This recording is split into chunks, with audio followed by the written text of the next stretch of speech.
que ontem, pessoal, nós estávamos falando sobre a igreja antes da pandemia e o motivo de força maior não deu para a gente concluir a live de ontem. Nós, então, resolvemos fazer essa segunda parte aí, né, dessa nossa live. E ontem nós interrompemos a nossa fala justamente quando o pastor Paulo falava sobre, no âmbito, né, da teologia, como que teologicamente a igreja se encontrava antes da pandemia. E aí o pastor Paulo estava explanando a sua visão quando nós tivemos um problema e infelizmente tivemos que interromper a nossa live. E aí nós vamos partir exatamente desse ponto, né? Como que a igreja estava teologicamente antes da pandemia.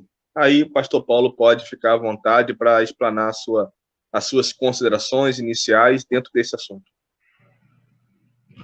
Ok, pastor Israel, boa noite.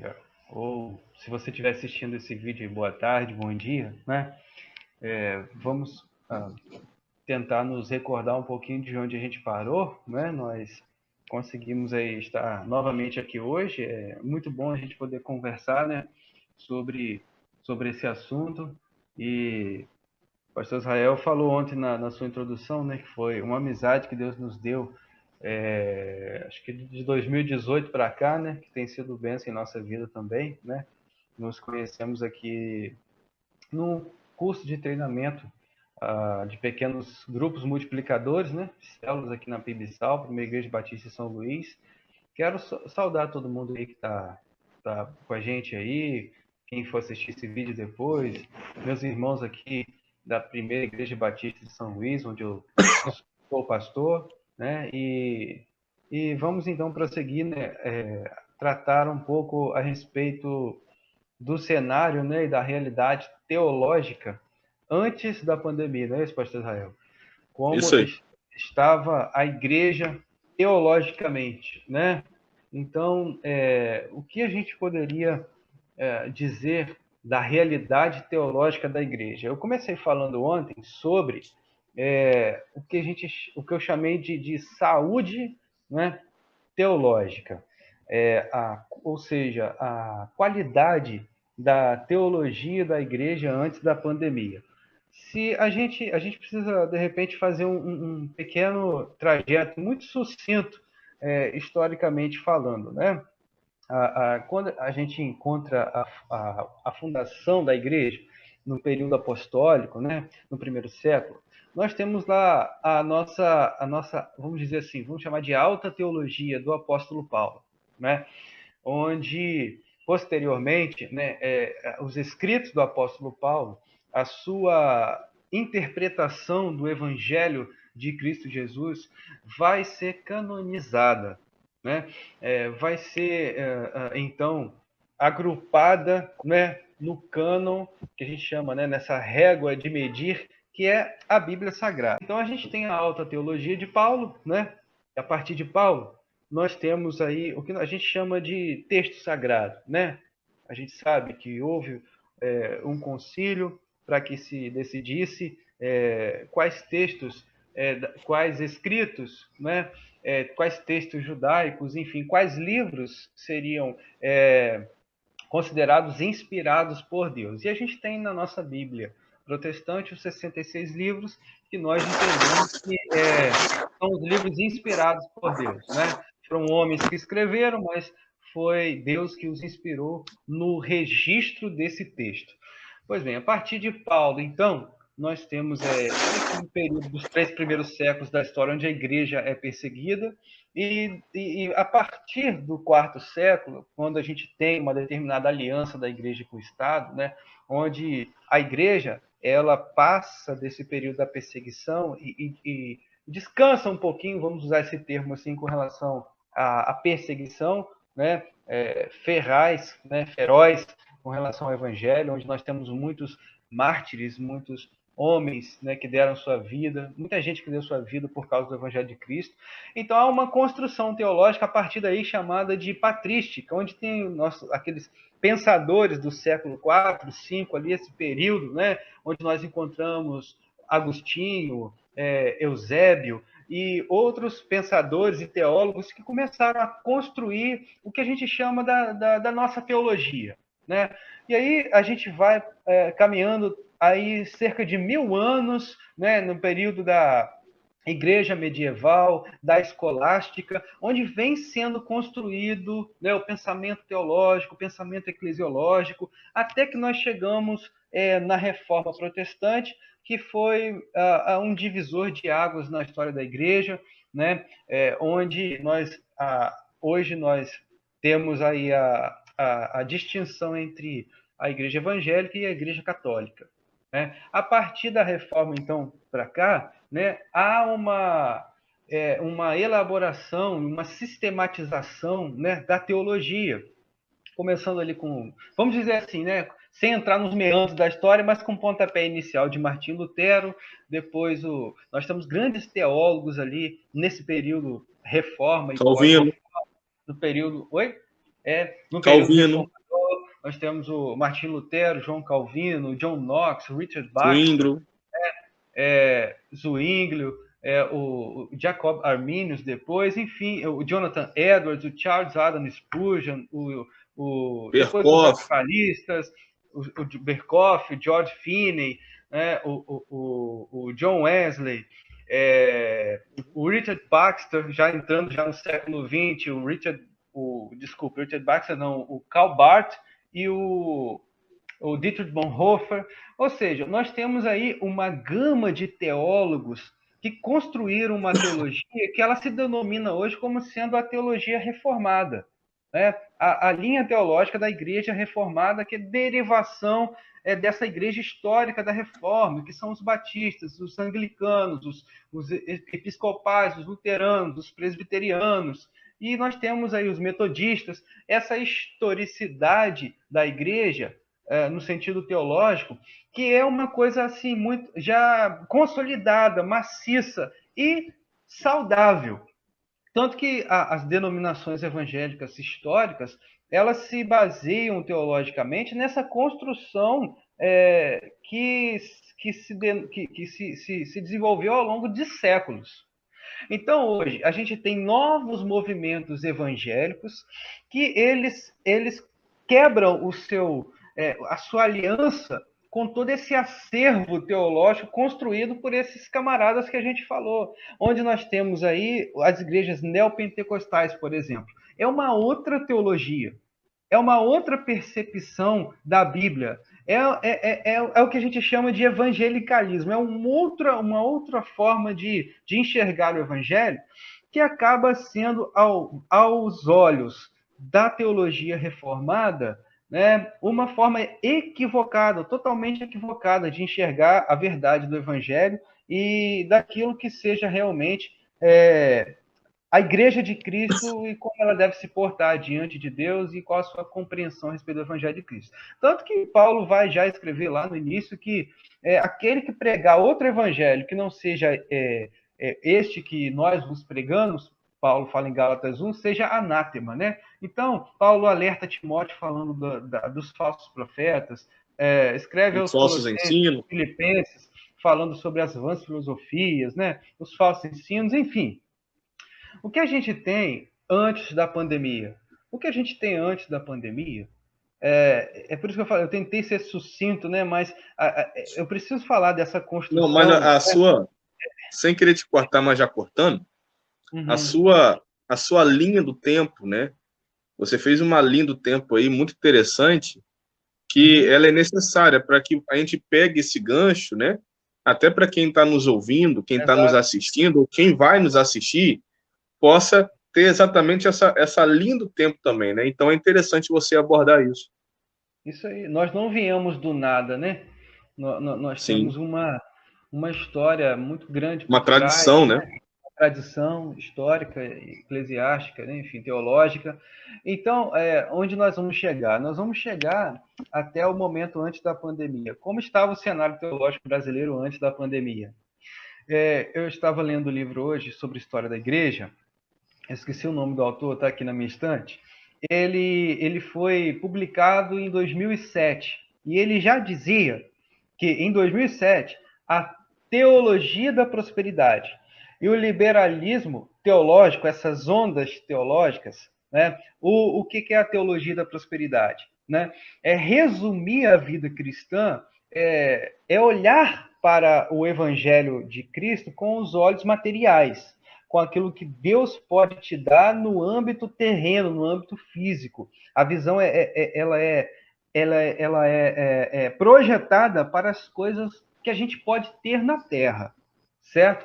O que é o liberalismo teológico? Resumidamente falando, é não acreditar na eficácia da Bíblia, não acreditar que a Bíblia é a palavra de Deus, inspirada, inerrante, suficiente. Que ela é insuficiente, né?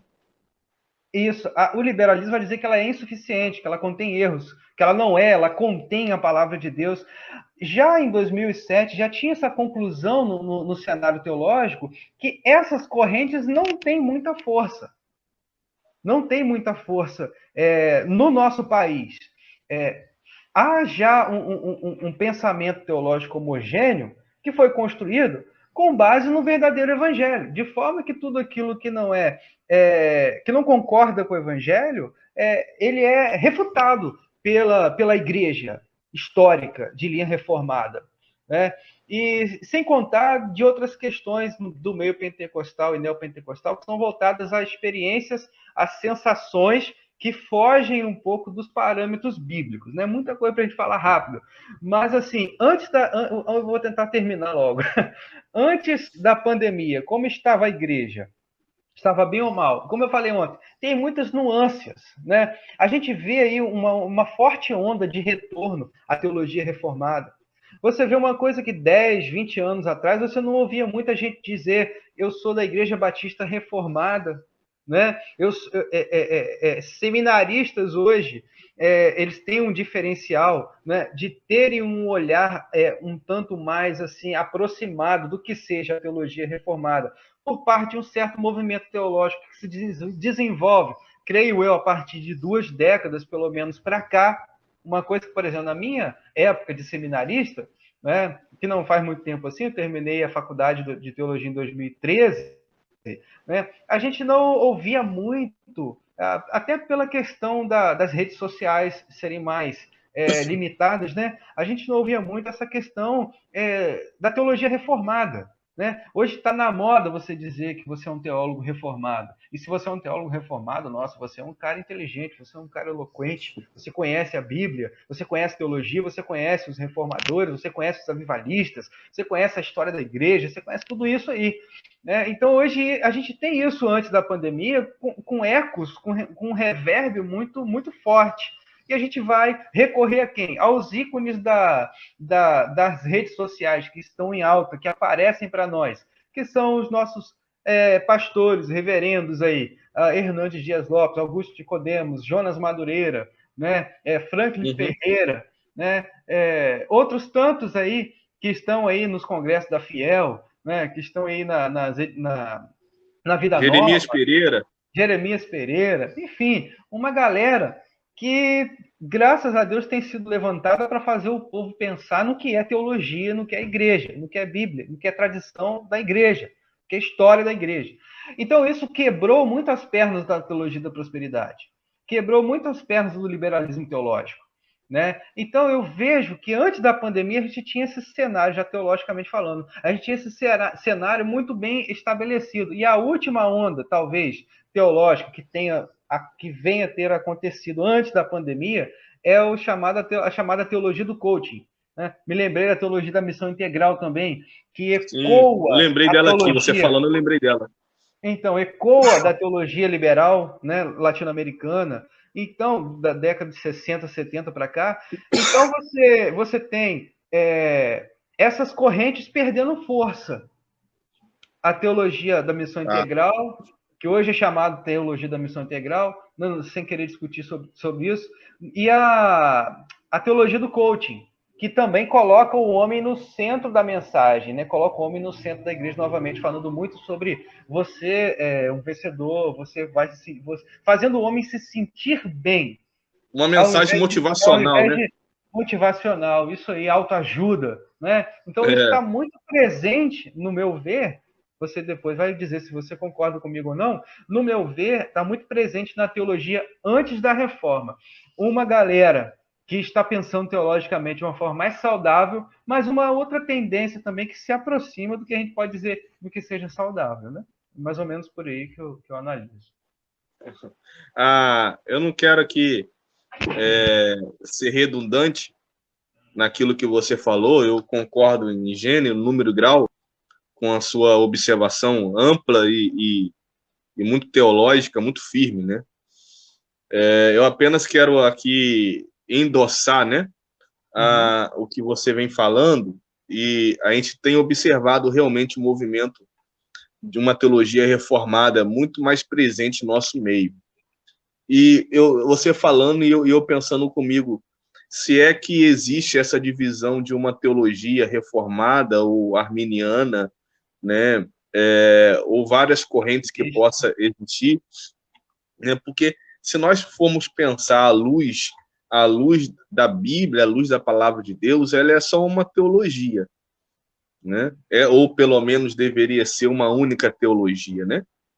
E aí, quando a gente vê aquele texto que fala que céus e terras passarão, mas a minha palavra não há de passar, a gente observa muito isso nesse momento atual de pandemia, aonde essa teologia reformada tem se levantado com força contra essa teologia liberal, por exemplo, e essa teologia reformada tem conseguido, pelo menos ao meu ver, você pode talvez discordar, mas ela tem conseguido resgatar a essência da teologia, né? Ela tem conseguido conservar a teologia na pandemia, né? Você vê, por exemplo, nesse meio tempo onde as pessoas têm estado com muito medo sobre a morte, por exemplo, né? E aí você vem com a mensagem reformada de que Deus é soberano, de que você é um escolhido, você é um eleito, né? Você é um predestinado, né? Você vê que essas terminologias teológicas de cunho reformada, elas ganham força no contexto de pandemia, diante da fragilidade do conhecimento da palavra no coração da igreja, né? Então, essas expressões vêm ganhando força enquanto a gente observa essa fragilidade do conhecimento teológico e bíblico, né? Ah, pastor, o que eu faço com a pandemia? Eu estou com medo. Aí o pastor fala, minha irmã, Deus é soberano. Né? Pastor, eu estou com medo da pandemia, o que eu faço? Aí você diz, minha irmã, a irmã é predestinada, é uma irmã eleita, né? Então, a gente vê muito isso, né? E a gente, né? A gente vê a teologia reformada, muitas vezes, o Paulo, muitas vezes ela não está no discurso, mas está na prática. Geralmente a pessoa se nega a afirmar, né, dizer que ela ou ele é um reformado, isso é muito menos do que já foi, como você mesmo mencionou, mas ainda tem aqueles que se negam, né? Mas até mesmo aqueles que se negam a dizer que são reformadores, mas na prática eles acabam sendo, né? No trato, no aconselhamento, no bate-papo com a ovelha. Então é um pouco disso. Isso aí. É interessante, né? Eu estou dando uma olhadinha aqui só nas questões do chat, nosso chat aqui, nossos comentários. E eu ainda não. Achei aqui agora chat privado, não, mas os comentários eu não sei se está bloqueado ou se tem alguma coisa, porque Tem eu não estou. dois. Está aparecendo O uma coisa. Deus abençoe. É, Saiu, né?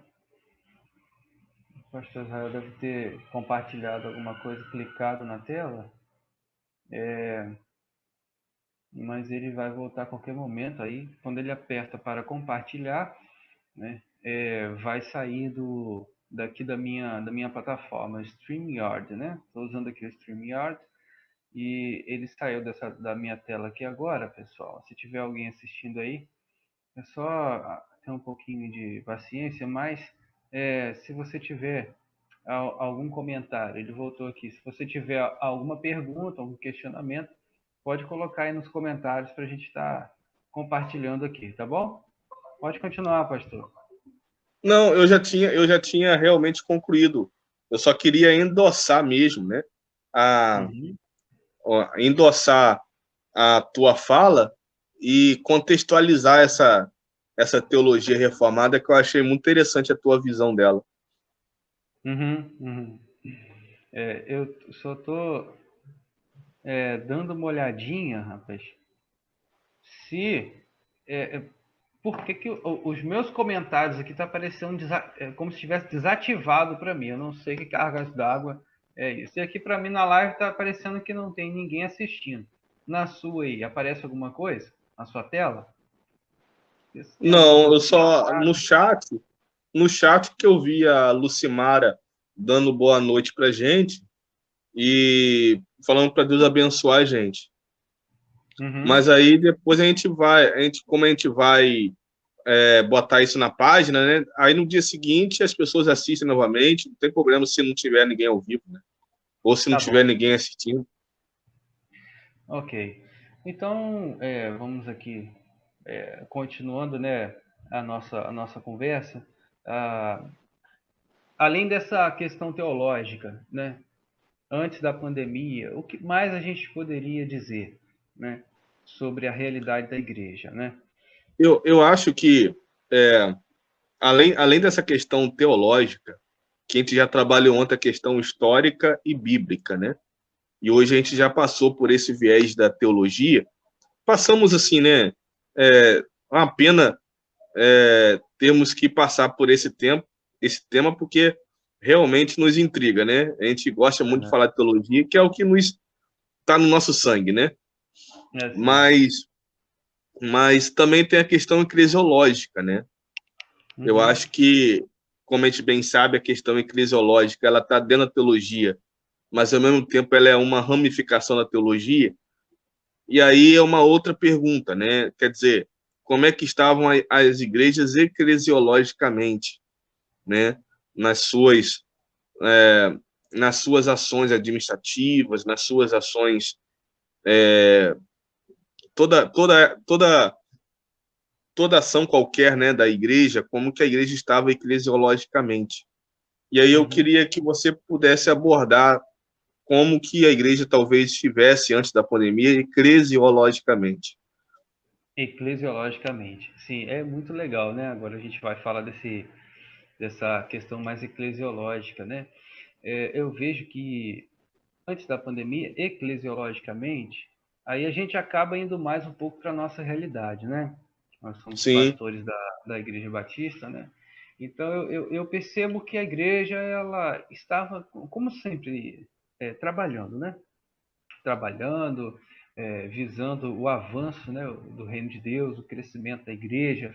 E antes da pandemia, a gente evidentemente não tinha noção. Quando começou a pandemia, eu me lembro muito bem que uma coisa que a gente que ficou assim muito gravado na nossa mente foi como que a gente foi pego de surpresa em todos os sentidos, né? A gente estava vivendo a vida naturalmente, né?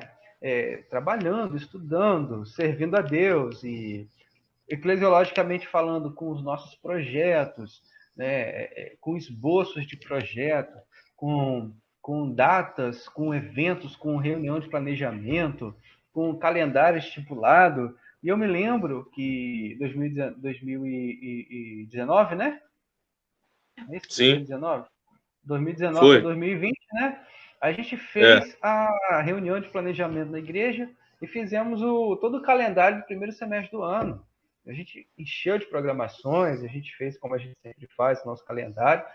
e de repente, sabe, todos os eventos, toda a agenda da igreja foi interrompida, né?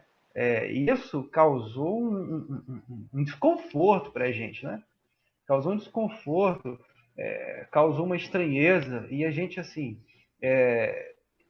a gente ouviu pastores experientes com 30 anos de ministério e para mais, dizendo que eu nunca vivi isso, sabe?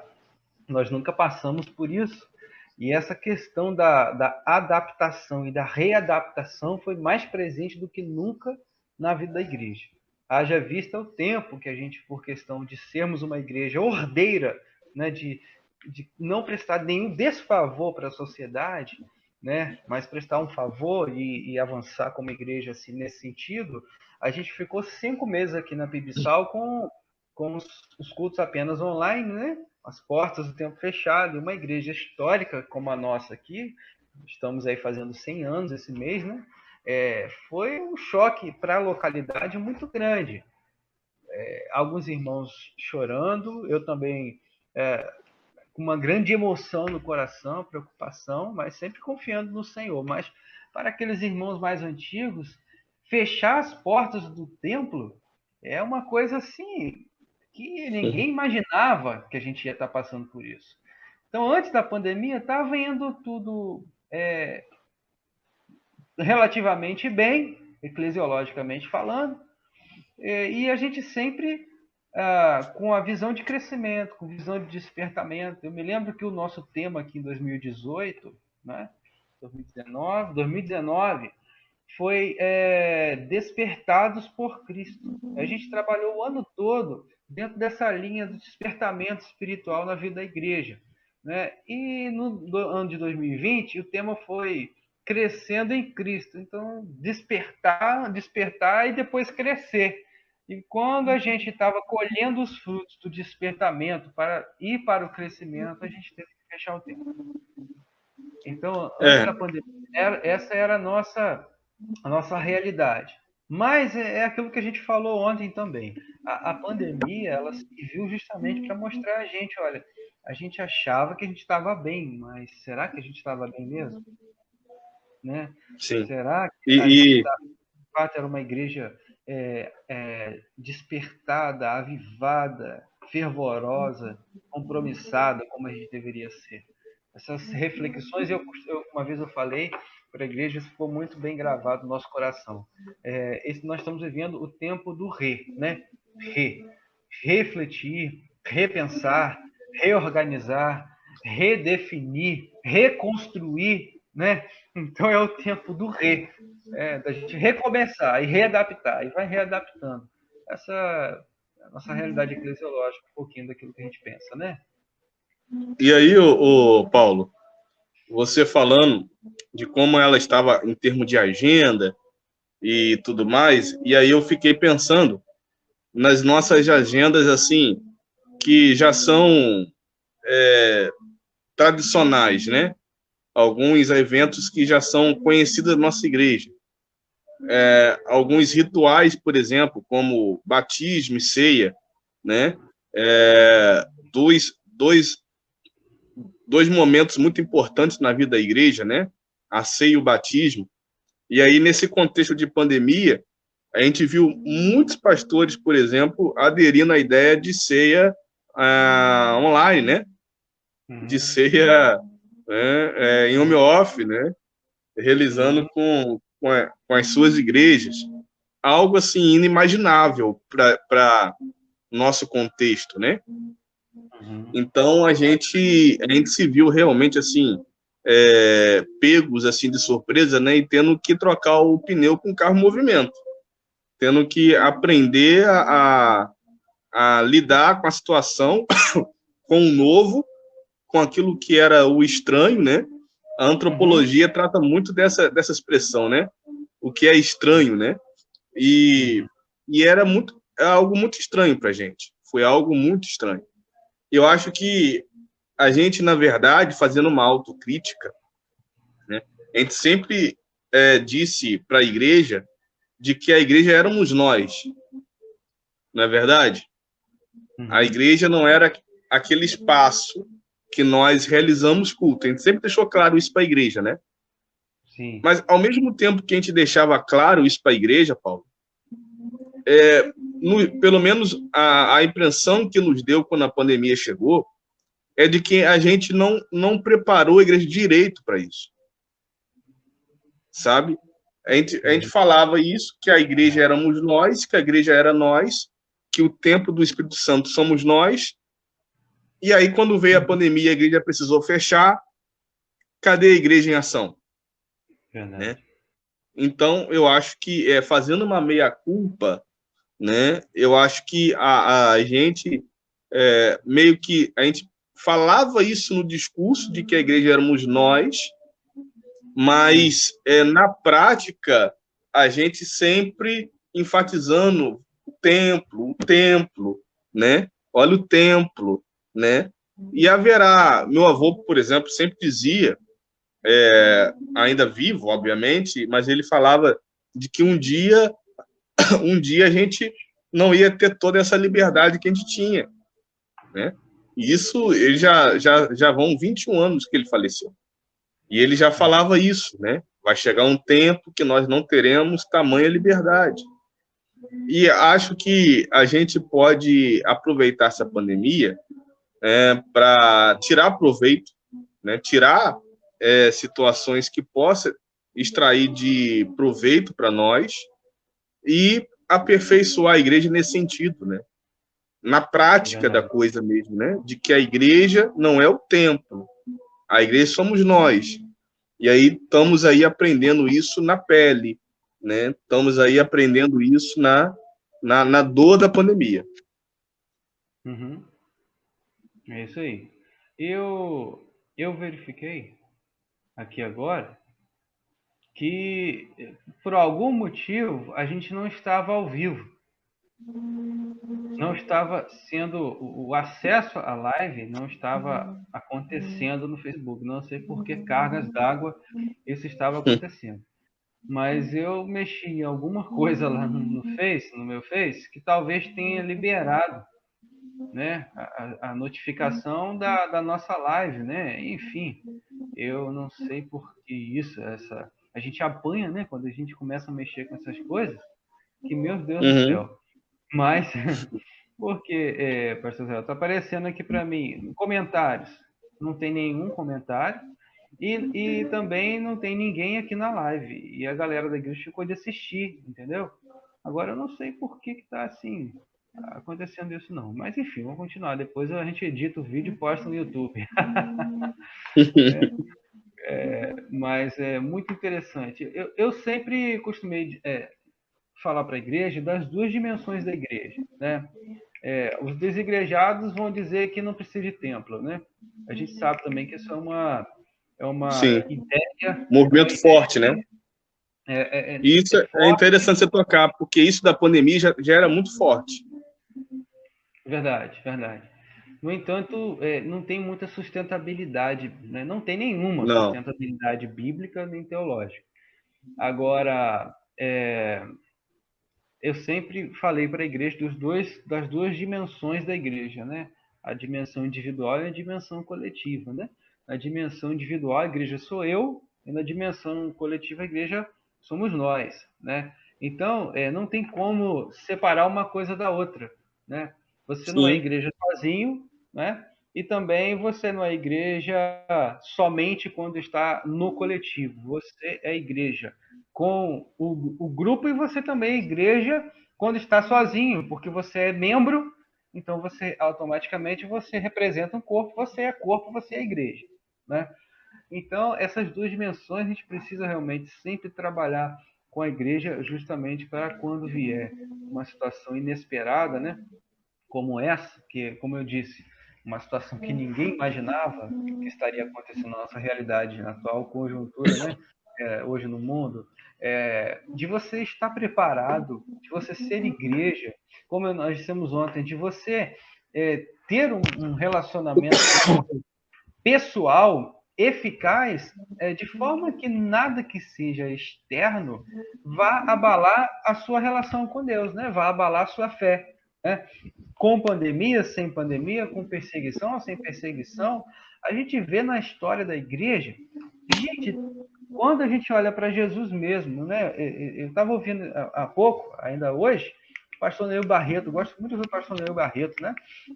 Ele estava falando, pregando no texto de Jesus, quando Jesus ele prepara os seus discípulos, se eu não me engano, em Mateus capítulo 10, na altura lá desse capítulo, quando Jesus prepara os seus discípulos para as perseguições, por causa do meu nome, né? Vocês serão perseguidos, vocês serão açoitados, serão levados ao tribunal, enfim, por causa do meu nome, né? Ou seja, a fé verdadeira em Cristo, a experiência verdadeira, a verdadeira experiência com Deus, te torna preparado, né, para ser igreja, independente da circunstância que você viva, na sua casa, na sua família e na sociedade, né? Com Sim, pandemia, sem pandemia, com perseguição, sem perseguição, enfim.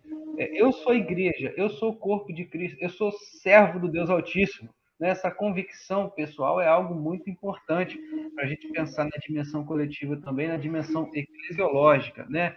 Nós somos sim, igreja, nós somos corpo de Cristo na Terra, e com pandemia, sem pandemia, nós estamos debaixo de uma promessa. Que promessa é essa?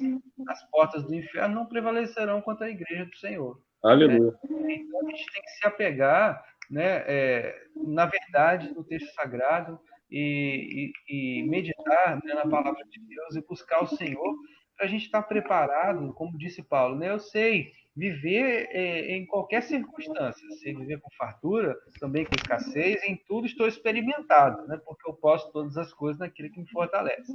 Mas é uma realidade que o pastor colocou, essa questão de nós possivelmente não estarmos muito preparados com a nossa estrutura eclesiológica para lidar com isso, né? Tendo em vista o fato de muitos terem esfriado. Eu costumo dizer para os irmãos aqui da Pibisal, se tem uma palavra que eu não gosto, é a palavra desanimado. O desânimo é algo que não pode haver na vida do cristão, né? Paulo vai dizer, em tudo nós somos perseguidos, né? Mas não desamparados, aflitos, mas não desanimados, alguma coisa Sim, assim, escrevendo aos Coríntios. Ou seja, quando você entende o amor de Deus, aquilo te dá um ânimo eterno, né? Você passa por dificuldade, nós passamos por dificuldades, e nós não sabemos o que nos reserva o amanhã, mas uma coisa nós sabemos, tudo posso naquele que me fortalece. A convicção que eu tenho do amor de Deus na minha vida vai me fazer estar preparado e jamais vou pensar em desanimar, em desistir, em retroceder, uma vez que eu entendo o amor de Deus por mim e a minha experiência me leva a entender que Ele me chamou para ser dele. amém. Glória a Deus. A última, a última abordagem que eu gostaria de fazer, para a gente encerrar essas duas lives aí, que nível, assim, nível, nível máximo, né? De, não, sério. Né? E aí, eu queria abordar aqui como é que estava a igreja socialmente, como que ela era vista socialmente, né? Então, a gente já saímos do âmbito do transcendente, né? Estamos agora caminhando para o campo imanente. E aí, como que a igreja ela era vista pela sociedade antes da pandemia? Eu te faço essa pergunta muito por conta de como a igreja está sendo vista agora, né? Sem querer entrar no viés político, que aqui eu não quero abordar, eu quero fugir dessa questão polêmica, mas a igreja tem sido vista como uma instituição que não tem obedecido às normas, na visão da sociedade, pelo menos de muitos, que não tem obedecido às restrições, que está aí desafiando, né, as autoridades, está desafiando a pandemia. Isso é numa visão, uma ala da sociedade pensa assim, né? E por que eu digo uma ala? Porque a outra é a ala cristã, né? Então, a ala que não é cristã tem pensado assim. Uhum. E aí, a gente vive esses dois momentos, né? A igreja está sendo vista assim hoje, mas como que ela era vista por essa mesma classe? para essa mesma ala, como que era vista antes desse contexto de pandemia? Entendeu minha pergunta? Entendi. Uhum. Entendi. Como nós poderíamos dizer, né, a respeito disso? Colocar a visão da sociedade de modo geral é algo um pouco difícil para mim, né? Mas hoje, né, as pessoas têm entendido a relevância da igreja. E há muitas reflexões sendo feitas hoje sobre a relevância da igreja, entendendo até em termos aí, talvez jurídicos, né, falando, entendendo como atividade essencial na sociedade. Né? Quer dizer, será que essa visão existia antes da pandemia? As pessoas não tinham, né, a noção do que é e talvez na nossa geração ninguém tenha a noção. Nós não temos a noção do que é uma igreja, do que é uma sociedade sem igreja, né? Até nos países mais ateus, né, gnósticos, onde a presença da religião tem sido cada vez maior, né, de alguma forma há um efeito social histórico da religião na vida da sociedade. A sociedade ela se configura sempre dessa forma, né? A gente tem a gente tem que falar de algumas dicotomias, né? A gente tenta fugir dos dualismos, mas a questão de crente e ímpio, né? De pecador e de não pecador, de Salvo, justo, remido. não é salvo, perdido.